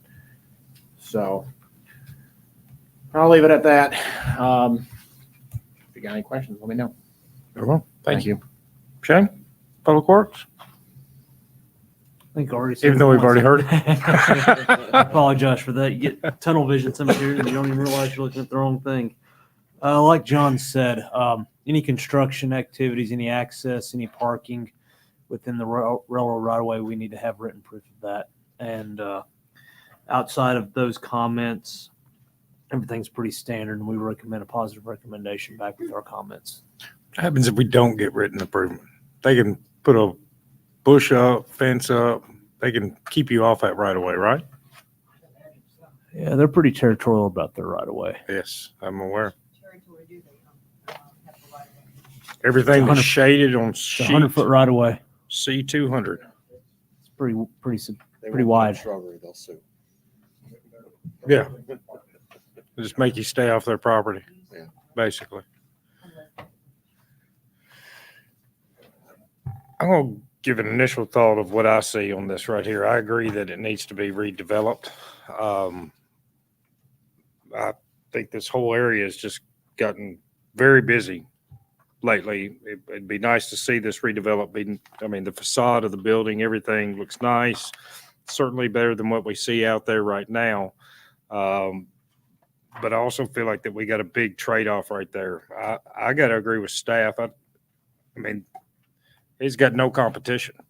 We've made it so that you can't get a gas station right there. You fix this gas station, that thing is going to pack. I look at their building layout, which I'm thankful to have in this case here, their floor plan, which is sheet A101. They've got it set up to serve food. We got 5 restaurants next door to them.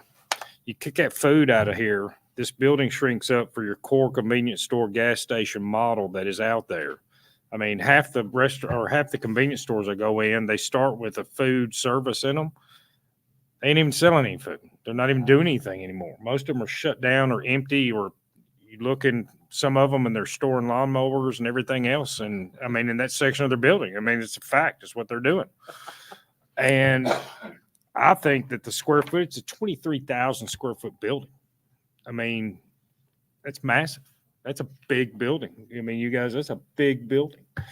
All you got to do is get your food service component out of it. You shrink your footprint down on it. And all of a sudden we get our parking places. If the railroad intends to sue, they're not affected because you can line the parking places up with the building by shifting it all over. The other variances don't bother me, but I think it's a reduction in the square footage of the building that solves a solution to this problem. And you've got 5 restaurants, as I mentioned. I mean, throwing distance, and I'm getting old now and can't even throw far. And I think that solves this problem. I mean, I think it solves a vast majority of this problem. They're just trying to do too much and too little, and then asking us to be the ones to forgive them for them trying to do too much, too little. When I mean, in my eyes, it's a pretty easy solution. Do we have representation for this? Wonderful. Come on up. Name and address for the record, because I want to talk about that one. Good afternoon. My name is Trevor Teague with Alliance Smith and Associates. We're the engineer working on this project. Address Nashville, Tennessee. Thank you. What are your thoughts on that? What are my thoughts on that? Or do you even have the ability to say that you take that out and reduce your square footage? Or if we just said the building can't exceed 10,000 square feet, cut it in half? That's going to be on the architect. I will say this though, taking out, or what'd you say, knocking it down to 2,300 square feet or something, whatever, taking the It's 3,500? Oh, Yeah, sorry. a lot smaller. I was trying to say it was a little small. All right. Yeah, 35. 3,500. So taking the kitchen or whatever they've got shown in there might gain us, after we lose the parking stalls on the north side next to the railroad, if we don't get permission from the railroad, I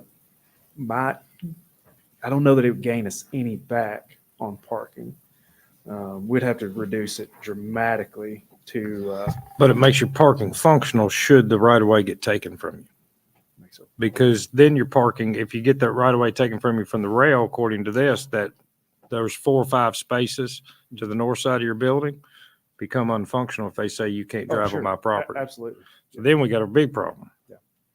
So, but if we reduce the square footage of the building, shift that building south, then if they take the right of way, you still got ingress egress on your own lot. Yeah. So to do that, we'd have to shift it at least 24 feet, take off at least 24 feet of that building. Almost to be gets able you to get a about drive. 1,500 square foot building, which would be suitable to do everything on a regular convenience store. I'll relay the message. I can't say one way or another as Yeah, far as sure. what the clients I want to do understand. and what the architect can do. Yeah. But all I can do is relay the message. Perfect. I was going to ask about the 2 pumps versus the 3 pumps. You said that it's actually at this point illegal, but it's grandfathered in, so to speak, as it exists with the 2 pumps. And I drove by there, we've driven by there back and forth through our lives. It's crowded now. I don't know how 3 pumps would work safely with cars in and out. So I would be against 3 pumps. I believe it has 3 pumps now right under the canopy plus the kerosene pump off to the side. But There's 2. okay, I was thinking there was 2 right next to each other and then one a little bit over. There's 2 and then they're double sided though. Yeah. 2. Oh, yeah. Okay, I was thinking there's So that's- 3, but okay. yeah. 2 2 4 pumps, cars, 4 handles. Yeah. 4 handles, yeah. Okay. Yeah, okay. I forgot the question, but anyways. 2 versus 3, I would not be in favor of I think a granting lot of the 3 parking pumps. issue, 3 6-station pumps. I think a lot of the parking issue now is neighboring businesses parking on the property. Don't get me wrong, they don't have much parking right now. But there is a lot of neighboring businesses parking on the property, parking in the railroad right away as well.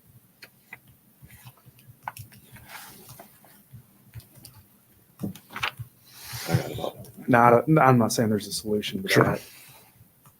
that. Commissioner Ray? Yeah, I've got a couple things I want to bring up. Is one, I guess we're kind of in a quandary here. We got in favor of redevelopment because the way it looks and making it nicer. My concerns are if we grant any or all of these waivers, then we're setting ourselves up for the future for people to pack in the proverbial 10 pounds and 5 pounds on future development requests.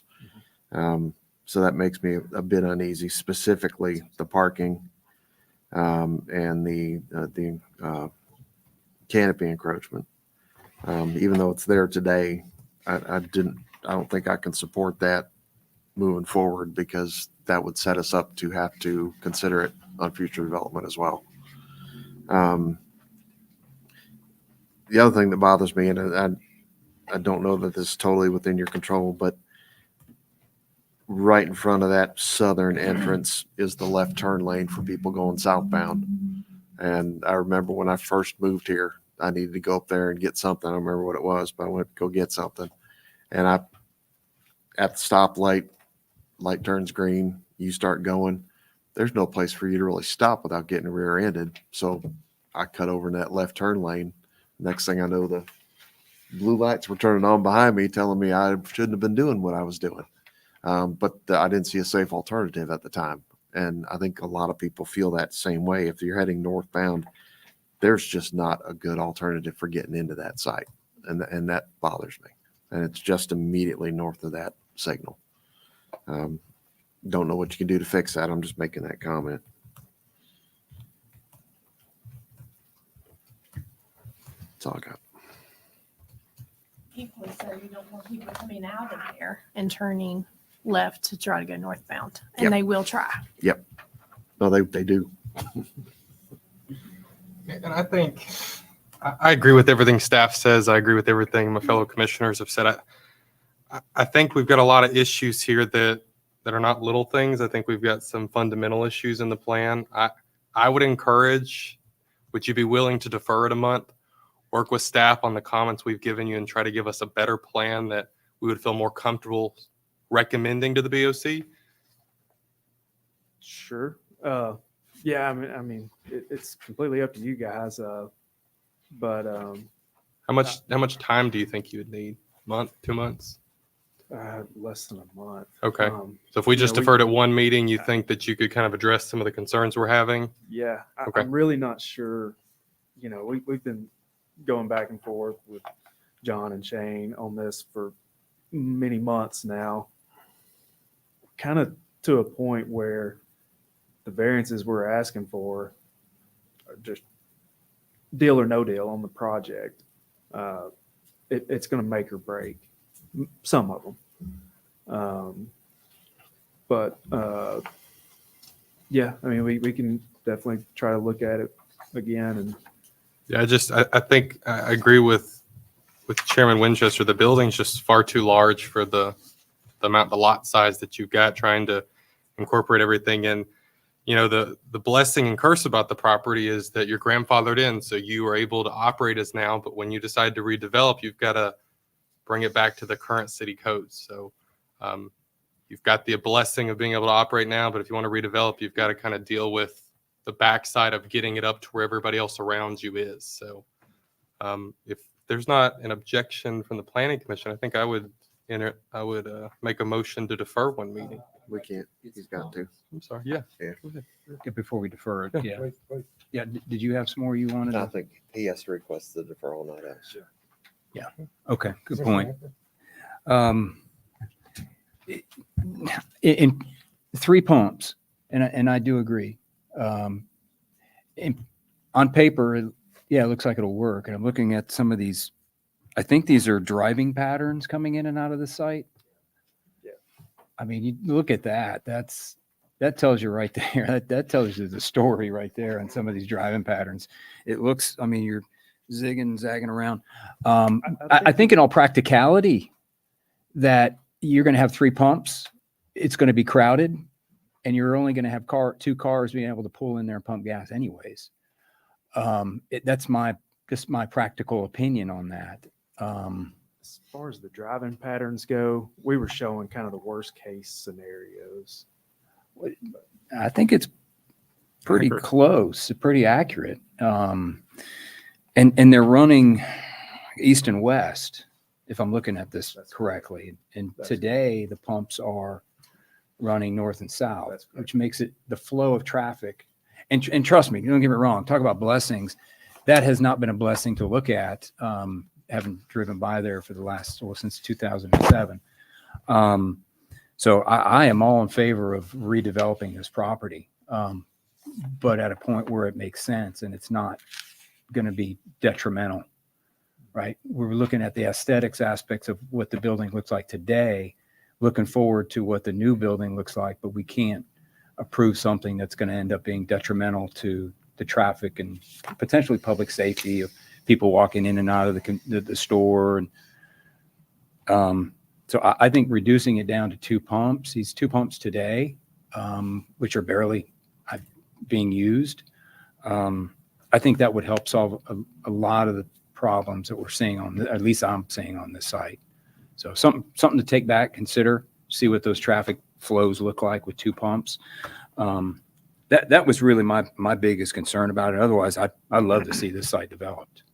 I've been waiting for it for a number of years. So I'll say too, I don't want to sound against it because I agree with Commissioner Hefner that I'm excited about it. But I think if you heed the comments, and one of them that I was going to include in here, I mean, if you just cut it in half, I'm willing to do either one, cut the building down to 1,500 square feet or shift the building south, a reduction of 20 feet. And that reduction of 20 feet makes all of those north parking places functional should you lose that right-of-way access right there. And it just makes it, I mean, you know, I would encourage your ownership in this right here to also know its market. Where they're going to make their money ain't going to be on those fuel pumps sitting out front. They're going to make their money on that convenience retail that's going to be inside that store. Not going to make their money on that restaurant because you got Dunkin' Donuts right next door. So you got your breakfast market sitting right next to you.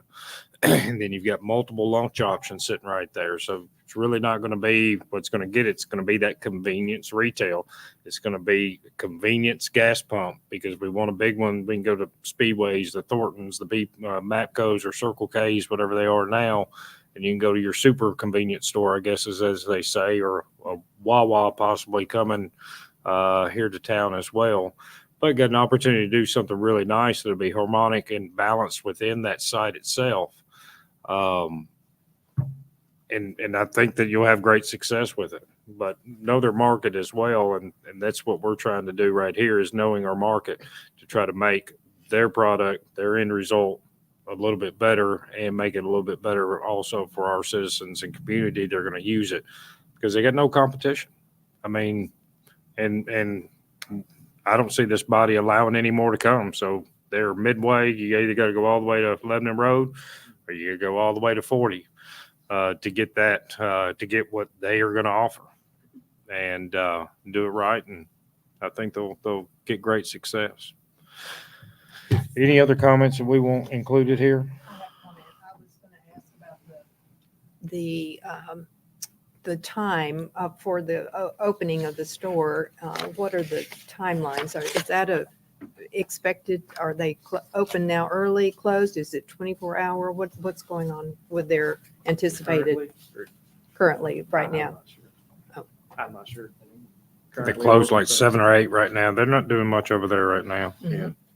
So normally a convenience store that's with a gas pump, they're Right now? open early hours, open late hours, and they have a different type of clientele that's coming in, especially, and I was thinking you were saying not having a restaurant or restaurant style effect there, but at the same time, you've got a lot of development going on around there, to say the least. And I mean, I see a lot of people out walking, and it could be that late at night.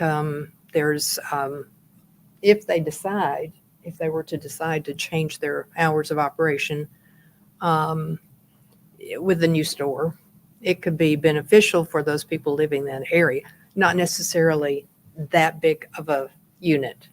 But I can see how it could operate a little bit more efficiently on the restaurant side as convenience wise. When you go in, you see the hot dogs and kind of stuff like that they usually have. Yeah. And you can still do that. Right. And those are just on roller warmers. I'm saying remove your full commercial kitchen out of it. Yes. Yeah.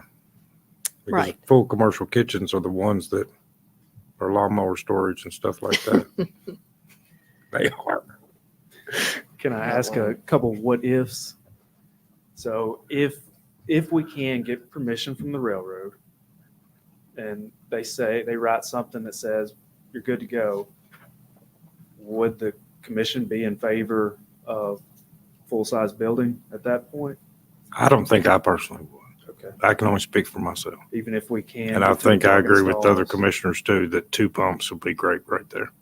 2 pumps, 4 handles, as you said today. Okay, I'm referring to the building size. Yeah, I mean, it would, I think you still need it.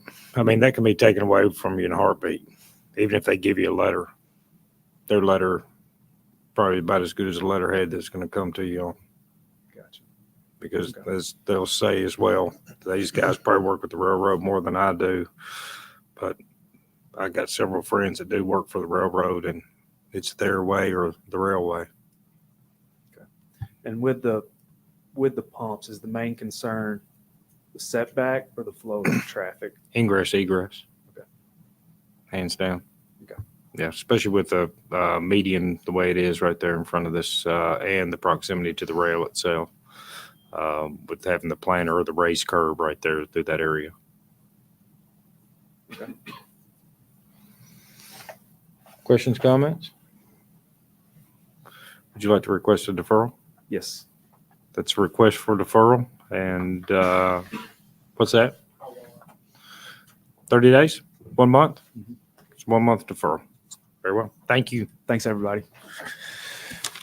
Next item up on our agenda is item 6B. It's a deferred item or moved item off our consent agenda. Item 6B is a recommendation item back to the Board of Commissioners to review the appraisal report for the commercial land that the city of Mount Juliet intends to purchase, located North Mount Juliet Road and East Caldwell Street, Mount Juliet, Tennessee 37122, Wilson County Tax Map 0721, Group A, Parcel 17, 18, 19, and 22. I think Commissioner Rast has a answer for Commissioner Searcy after hearing back from our city manager. Not from our city manager? I've heard from our city manager too. So Okay, well, I'll just. Yeah. These are, I'm not quoting the mayor, but I will give you his reasons for being in favor of it. One of the existing properties on Hill, with the setbacks and everything, they can't be much more than the pole barns that they are today. That there's just really no options for increasing or making anything bigger. And the other one is he would hate to see these properties get piecemealed out to where the city doesn't have any options for expansion whatsoever.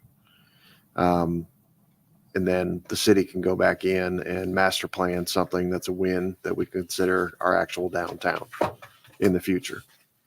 Not something for immediate redevelopment, but for, it leaves our city an option to redevelop that as our downtown area. And the last one, short term, next few years, it could just be a passive park of some sort, but it gives the city time to make a good decision on what City Hall was going to look like and good return for the citizens when we turn around and sell it. I think we saw a preliminary plan at one point for creating the City Hall and commercial and everything else. We saw something like that. And I think this just leaves the door open for something like that to come along in the future. But if the city doesn't pick up on all this land, it's just going to get piecemealed out and we're going to lose an opportunity. Make sense? I didn't think all that through either, but I'm glad he told me that. Yeah. Yeah. And realistically, this is just the appraisal. We're not even looking at the sale. It's just the appraisal and whether it makes sense. And that's what city manager and replying back to me, gotta love technology.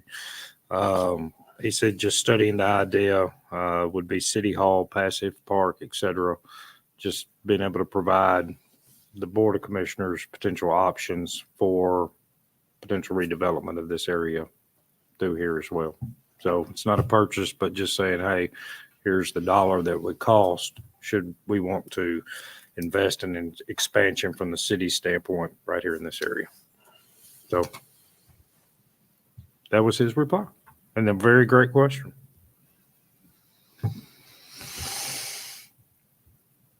Okay. Further questions, comments? Let's call for citizen comments in regards to this item. Seeing no citizens left, that means there's no citizen comments. Yeah. Come on. Oh, come on. Yeah. Like to ask for a motion or recommendation in regards to this item on our agenda. Motion for a positive recommendation back to the board. Second. Motion, second. All those in favor signify by saying aye and raising your hand. Aye. Against, abstentions. That is a positive recommendation. I'm looking for a I'm looking for a recommendation of whether or not we should Motion to or not. adjourn. Motion to adjourn. I've got a motion and a second. Those in favor signify by saying aye and raise your hand. Aye. Against, abstentions. We are adjourned.